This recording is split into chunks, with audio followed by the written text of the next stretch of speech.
देखिए बाबू, आज का हमारा जो क्लास है वो पेज मेकर के एलिमेंट मेनू के ऊपर है और एक वीडियो में एलिमेंट के सारे ऑप्शन संभव नहीं है, तो जितने भी आज हो सकेंगे हम बनाएंगे। फिर इसके अगला बार वीडियो बनाएंगे पार्ट 2।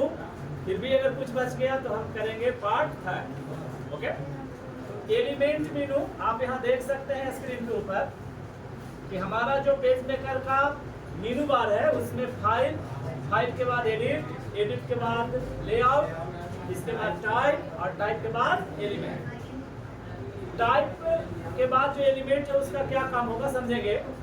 फाइल मेनू में हम अपने फाइल से रिलेटेड सारे सेटिंग कर सकते हैं। एडिट मेनू में हम अपने काम को जो एक बार कर दिए उसको में दोबारा कोई परिवर्तन करना हो उसको कर सकते हैं।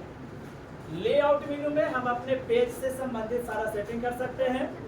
टाइप मेनू में हम जो टाइप करके लिखते हैं उस लिखावट में जितने परिवर्तन करने चाहें टाइप मेनू के ऑप्शन से कर सकते हैं। और इसके अलावा एलिमेंट, एलिमेंट के माध्यम से हम अगर कोई शेप क्रिएट करें, शेप समझते हैं आप लोग, आकृति, तो कोई शेप बनाएं, कोई टेक्स्ट लिखें, कुछ और करना हो तो शेप और टेक्स्ट सब पर मिली जुली कुछ काम करना हो तो हम उसको एलिमेंट से कर सकते हैं। ठीक है, एलिमेंट को समझने के लिए आइए हम एलिमेंट पर आके माउस को क्लिक करते हैं और यहाँ पर देखते हैं क्या क्या ऑप्शन दे रहा है। पहला ऑप्शन है बाबू फिल का। और एक चीज समझिएगा, जो भी ऑप्शन दे रहा है उसमें आप अगर गौर से देखें तो किसी किसी ऑप्शन के दाएं साइड में एक एरो आपको दिखाई दे रहा होगा। जिस ऑप्शन में एरो है इसका मतलब कि उस बॉक्स के अंदर कुछ और ऑप्शन है। एरो सूचित कर रहा है कि इस बॉक्स के अंदर में और भी ऑप्शंस हैं। आप जैसे ही इस पर माउस रखेंगे इसके बगल में एक फ्लाई आउट खुलेगा। एक बॉक्स खुला ना, इस बॉक्स को क्या बोलेंगे, फ्लाई आउट। ऐसे ही स्ट्रोक पर भी माउस रखेंगे तो भी खुलेगा। ओके, तो आइए समझते हैं कि फिल से हो क्या सकता है। फिल का काम है किसी भी शेप के अंदर कलर या कोई और डिजाइन को भर देना। फिल का मतलब किसी शेप के अंदर में कलर या कोई डिजाइन भरना। ओके, तो अगर हमने कोई शेप बनाया, आइए समझते हैं। मैं यहाँ से एक रेक्टेंगुलर शेप बनाता हूँ। अब इस शेप के अंदर हमको कलर या कोई और चीज भरनी है तो हम इसको एलिमेंट के माध्यम से फिल में जाते हुए यहाँ से डिसाइड कर सकते हैं कि हम क्या भर सकते हैं।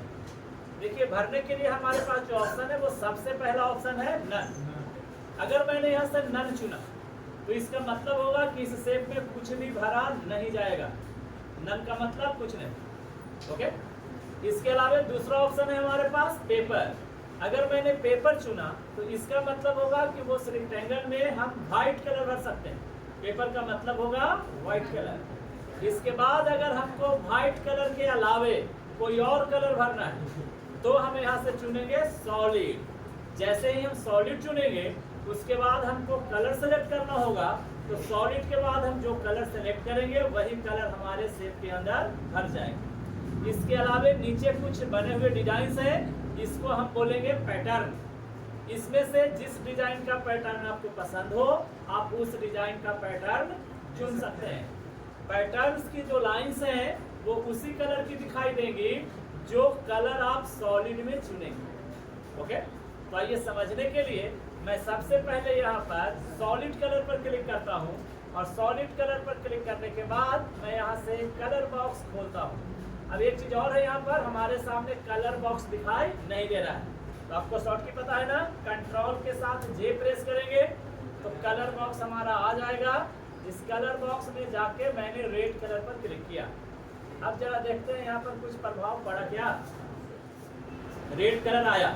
ऐसा इसलिए हुआ क्योंकि फिल में जाके और हमने यहाँ चुना हुआ था सॉलिड और सॉलिड में मैंने कलर सेलेक्ट किया रेड। ओके, अब मान लीजिए इसमें से कोई पैटर्न हमको भरना है, सपोज दैट ये वाली पैटर्न, तो हम इस पर जाके सिंगल क्लिक करेंगे तो हम देखेंगे कि हमारे शेप के अंदर वही पैटर्न आ गया है, लेकिन पैटर्न्स के लाइन हमें वही कलर में मिले हैं जो सॉलिड रखते हुए मैंने सेलेक्ट किया था।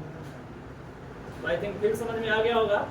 जो दिया हुआ ऑप्शन है उसमें से बस चुनिए, जो चुनेंगे वो वहां पर फिल हो जाएगा। ओके, नेक्स्ट ऑप्शन देखिए बाबू, ये क्या है, स्ट्रोक। स्ट्रोक का मतलब होता है आउटलाइन। देखिए, स्ट्रोक मिलेगा आपको हर सॉफ्टवेयर में। पेज मेकर पढ़िए, आगे फोटोशॉप पढ़िए, तो स्ट्रोक का मतलब क्या समझना है? आउटलाइन।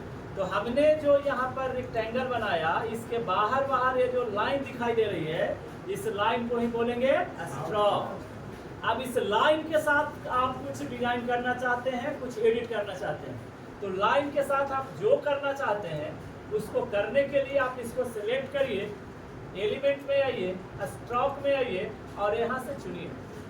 अगर हम इस लिस्ट को देखें तो सबसे पहला बटन बना हुआ है कस्टम, उसके बाद का बटन है नन। तो इसका मतलब हुआ कि अगर अभी हम नन को सिलेक्ट करें तो हमारा जो स्ट्रोक है यानी हमारा जो लाइन है वो नन हो जाएगा, यानी कि हमारा जो शेप है बिना लाइन का हो जाएगा। नन मतलब कुछ नहीं, यानी लाइन हमारा कुछ नहीं होगा, तो बिना लाइन का शेप हो जाएगा। इसके अलावे यहाँ पर कुछ दिखा हुआ है बाबू, हेयर लाइन। अगर हम इसको यहाँ पर सेलेक्ट करें तो इसका मतलब होगा कि हमारा जो शेप है, इसके जो आउटलाइंस हैं वो हेयर की तरह पतले से बनेंगे। अगर आप उस लाइन को ज़्यादा मोटा करना चाहते हैं तो नीचे आपको कुछ मोटा लिखा हुआ दिखाई दे रहा है ना। इसमें जो पीटी वर्ड लिखा हुआ है इसका मतलब होगा पॉइंट। इट मीन्स कि 1 पीटी लिखा हुआ है तो 1 पॉइंट मोटा होगा, और 12 पीटी लिखा हुआ है तो 12 पॉइंट मोटा होगा। अगर 12 पॉइंट मोटा करेंगे तो आप यहाँ पर लाइन के थिकनेस से भी आइडिया ले सकते हैं कि आपकी जो आउटलाइंस है कितने मोटे बन सकते हैं। ओके, इसके अलावा नीचे देखिए तो यहाँ पर आप अपने शेप के लाइन के डिजाइन को चेंज कर सकते हैं, है ना। तरह तरह के डिजाइन में आपको लाइंस मिलेंगे, आप जिस पर भी क्लिक करिएगा उस प्रकार का लाइन बन जाएगा। किसका? जिस शेप को सिलेक्ट आपने किया हुआ है। ओके, अब इसमें से जैसे मान लो मैंने इस वाले लाइन को सिलेक्ट किया जिसका वैल्यू है 5 पॉइंट और मैंने क्लिक किया, तो आप यहाँ देखिए इस पर जो मेरा लाइन बना हुआ था उसका डिजाइन उसी की तरह से बदल गया है। ओके, इसके अलावा एक बार और देख लेते हैं बाबू, एलिमेंट में स्ट्रोक में यहाँ पर एक बटन बना हुआ है कस्टम का। अगर हम इस पर क्लिक करें तो हमें एक डायलॉग बॉक्स दिखाई देगा। यहाँ से हम क्या कर सकते हैं, अपने लाइन के डिजाइन को चेंज कर सकते हैं, जैसे मैंने चेंज कर लिया। इसके अलावा यहाँ पर स्ट्रोक का विड्थ यानी लाइन की मोटाई कितना भरा हुआ है, 5। मैं यहाँ पर कर देता हूँ 15 और यहाँ से कर देते हैं ओके। तो कस्टम हो गया, हमने अपने हिसाब से लाइन की मोटाई सेट की है, हमने अपने हिसाब से लाइन का डिजाइन सेट किया है, और ओके कर देने के बाद हम देखेंगे तो हमारा जो रेक्टेंगल था उसका लाइन चेंज हो चुका है। तो आई थिंक आप स्ट्रोक समझ गए होंगे। फिल से शेप के अंदर में भरना है, स्ट्रोक से लाइन पर काम करना है, लाइन की मोटाई, लाइन की कलर्स आदि पर हम कंट्रोल कर सकते हैं। तो आई थिंक 2 ऑप्शन क्लियर है। नेक्स्ट देख लीजिए बाबू, एलिमेंट में ये क्या है, फिल एंड स्ट्रोक। इससे क्या होगा कि जैसे हमको फिल करना था तो हमको फिल में अलग से जाना पड़ा, लाइन पर काम करना था तो हमको स्ट्रोक में जाना पड़ा, लेकिन हम चाहते हैं कि एक ही जगह कोई सेटिंग मिल जाए जहां से हम फिल को भी और लाइन को भी दोनों को कंट्रोल कर सकें, है ना। तो इसके लिए आप यूज करेंगे फिल एंड स्ट्रोक। जैसे ही फिल एंड स्ट्रोक यूज करेंगे तो आप देखेंगे कि पूरा एक बॉक्स खुल के आएगा जो 2 भाग में बटा हुआ है। बाएं साइड में हेडिंग पढ़िएगा, यहाँ पर फिल लिखा हुआ है और दाएं साइड में स्ट्रोक लिखा हुआ है।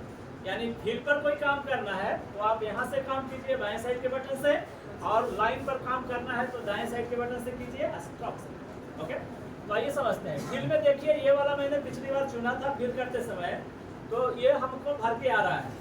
हम इसको चेंज करके और इसको कर देना चाहते हैं नन, यानी कि हमको उस बॉक्स में कोई भी चीज भरा हुआ नहीं चाहिए। ओके, अभी अगर हम नन किए तो भी यहाँ पर क्या भरा हुआ है बाबू, रेड। तो इसके अंदर अगर हम जाएं तो देखते हैं क्या इसमें कलर को नन करने का ऑप्शन है, तो है।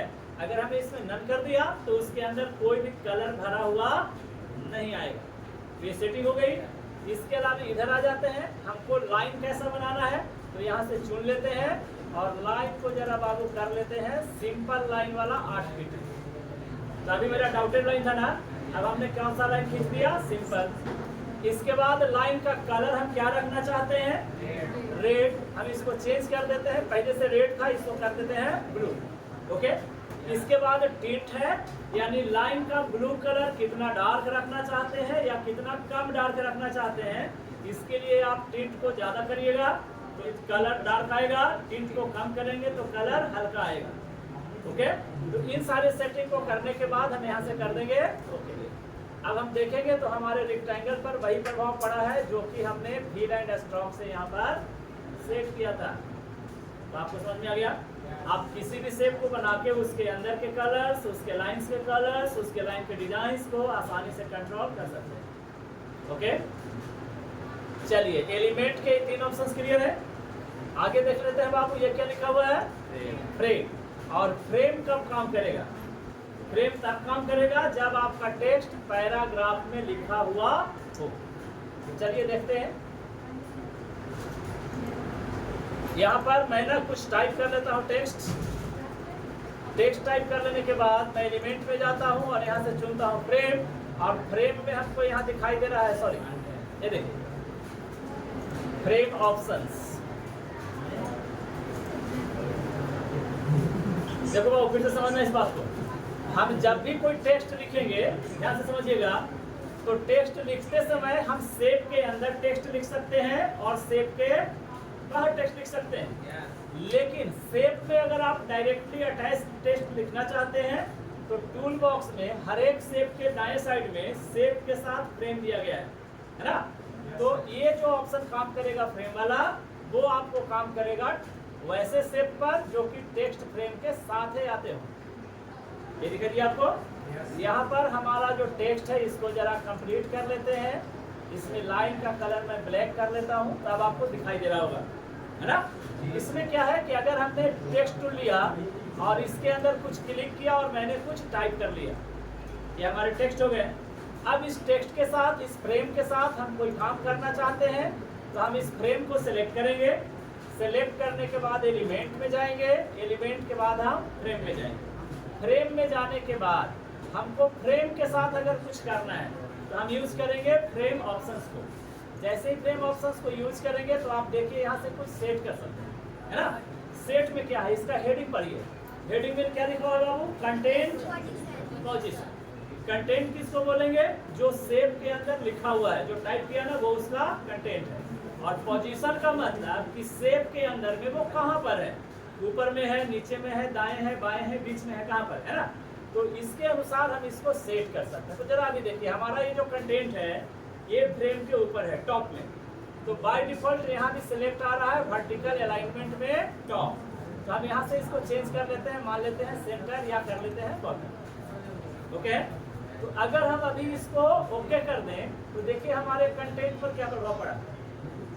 शेप के अंदर जो मेरा लिखावट था वो अब शेप के नीचे आ गया है, बॉटम पे मतलब नीचे आ गया। अब इसको फिर अलाइन करना चाहते हैं, फिर से यहाँ आइए एलिमेंट में और यहाँ से आइए फ्रेम में, फिर आइए फ्रेम ऑप्शन में और दोबारा से इसको क्या कर लीजिए बाबू, चेंज कर सकते हैं, टॉप, सेंटर या बॉटम। इस बार कर लेते हैं सेंटर और इसको कर देते हैं। तो आप देखेंगे कि आपका जो कंटेंट था इसी साइज में बीच में आ गया है, ठीक है नहीं। दूसरी चीजें और क्या कर सकते हैं एलिमेंट से हम लोग कि फ्रेम में आने के बाद हम यहाँ से सेपरेट कंटेंट अगर कर दें, क्या कर दें, सेपरेट, तो देखिए इस पर क्या प्रभाव पड़ेगा कि इस टेक्स्ट को हम फ्रेम से बाहर निकाल सकते हैं। बाय डिफॉल्ट जब हम फ्रेम में कुछ चीज लिखते हैं, ध्यान से देखिएगा, मैंने टेक्स्ट टूल को लिया, फ्रेम के अंदर क्लिक किया और कुछ टाइप किया। अब अगर हम यहाँ से मूव टूल लें, इस पर क्लिक करें तो देखिए इस टेक्स्ट को हम नहीं हटा सकते, टेक्स्ट और फ्रेम अटैच है ना। अगर आप इसको हटाना चाहते हैं तब आपको यूज करना होगा एलिमेंट मेनू का फ्रेम और फ्रेम में करना होगा सेपरेट कंटेंट। जैसे सेपरेट कंटेंट करेंगे तो आपका कंटेंट जो है वो फ्रेम से अलग हो जाएगा। ओके, तो ये था हमारा एलिमेंट के फ्रेम के कुछ ऑप्शंस। बाकी ऑप्शंस को डिटेल में बाद में देख लेंगे। ओके, आइए बाबू नेक्स्ट ऑप्शन देखते हैं, अरेंज। अरेंज क्या होगा, इसको आप देखिए, माउस रखिए, यहाँ पर आपको दिखाई दे रहा है bring to front, bring to forward और सेंड बैकवर्ड और सेंड टू बैक। इसका क्या मतलब हुआ बाबू? इसका मतलब ये हुआ कि अगर हम अपने पेज पर कोई दो ऑब्जेक्ट क्रिएट करें, जैसे कि मैंने एक यहाँ से शेप बनाया है, इसके अंदर मैं कलर भर लेता हूँ बाबू, मान लो रेड भरा गया। अब इसके बाद मैं एक और ऑब्जेक्ट बनाता हूँ, ये गोल सा, ओके, और इसके अंदर कलर बाय डिफॉल्ट आ रहा है, कौन सा आ रहा है कलर, व्हाइट कलर। इसका लाइन का कलर जरा ब्लैक कर लेते हैं, दिखाई दे रहा है आपको। अब गौर से देखिए, जो मेरा सर्किल बना हुआ है वो रेक्टेंगल से थोड़ा छोटा है ना, लेकिन यह रेक्टेंगल के ऊपर दिखाई दे रहा है, यानी कि अगर हम इसके ऊपर रखेंगे तो ये रेक्टेंगल के उतना भाग को ढक रहा है जितना इसका एरिया ढक रहा है ना। अगर हम चाहते हैं कि ना ढके बल्कि यह पीछे चला जाए, क्या हो जाए, पीछे चला जाए, तो आप इसको अरेंज कर सकते हैं। एलिमेंट में जाइए, अरेंज में जाइए और उस छोटे वाले को सिलेक्ट रख के कर दीजिए बैकवर्ड।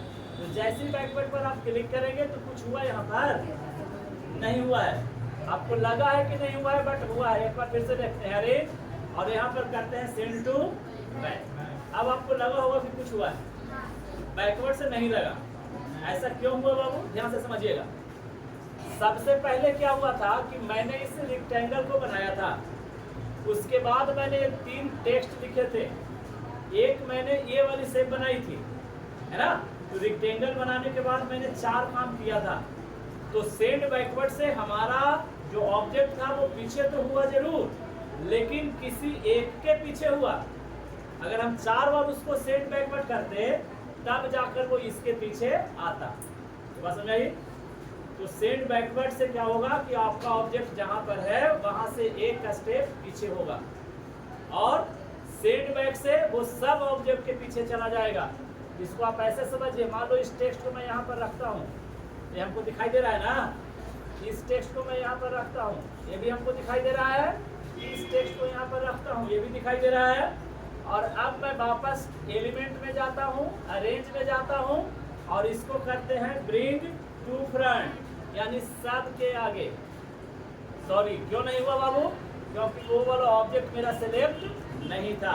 तो पहले मैंने इसको सिलेक्ट किया, सिलेक्ट करने के बाद एलिमेंट में गए, अरेंज में गए और ब्रिंग टू फ्रंट। अभी फ्रंट पर आ गया है। अब जरा रेड वाला को पकड़ के पीछे लगाइए।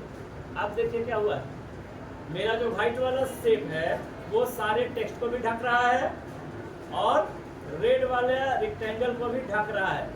अब इसको सेलेक्ट करिए और एलिमेंट में जाके, अरेंज में जाके इसको करिए सेंड टू बैकवर्ड। अब देखिए क्या फर्क पड़ा, कुछ दिखाई दिया आपको?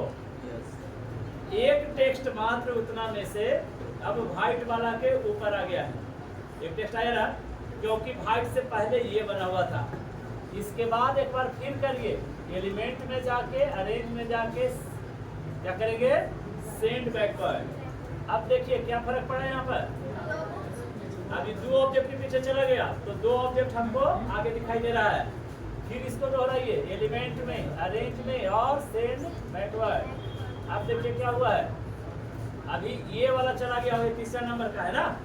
फिर करके देखिए, एलिमेंट, फ्रेम और सेंड, सॉरी अरेंज और सेंड बैकवर्ड। अब देखिए तीसरा ऑब्जेक्ट भी मेरा आगे आया। और अब अगर कर देंगे तो फिर कौन बचेगा, रेड वाला। अब उसके बाद वो चला जाएगा रेड के भी पीछे। तो इस सेंड बैक और सेंड बैकवर्ड समझ में आया। एक एक का स्टेप पीछे भेजना हो तो बैकवर्ड करिए, और सबके पीछे एक के बार में भेजना हो तो बैक करिए। और यही चीज आगे लाने के लिए आप कर सकते हैं। एलिमेंट में जाइए, अरेंज में जाइए, सबके पीछे है, सबके आगे लाना है तो फ्रंट कीजिए, सबके आगे आ जाएगा। और फॉरवर्ड करिएगा तब एक एक का स्टेप आ गया है। तो बात समझ आ गई। तो कई बार आप जब डिजाइन करेंगे बाबू और एक के ऊपर एक शेप बना लेंगे तो कई बार किसी शेप को आगे, किसी शेप को पीछे ले जाना पड़ेगा। तो वैसी स्थिति में ये बहुत ही कमाल का काम है, आप यहाँ से आसानी से कर सकते। ओके, तो ये था हमारा आज का एलिमेंट का अरेंज तक का ऑप्शंस। ठीक है, बाकी के जो ऑप्शंस हैं वो एक वीडियो में संभव नहीं है, उसको हम बनाएंगे अगले पार्ट में। ओके।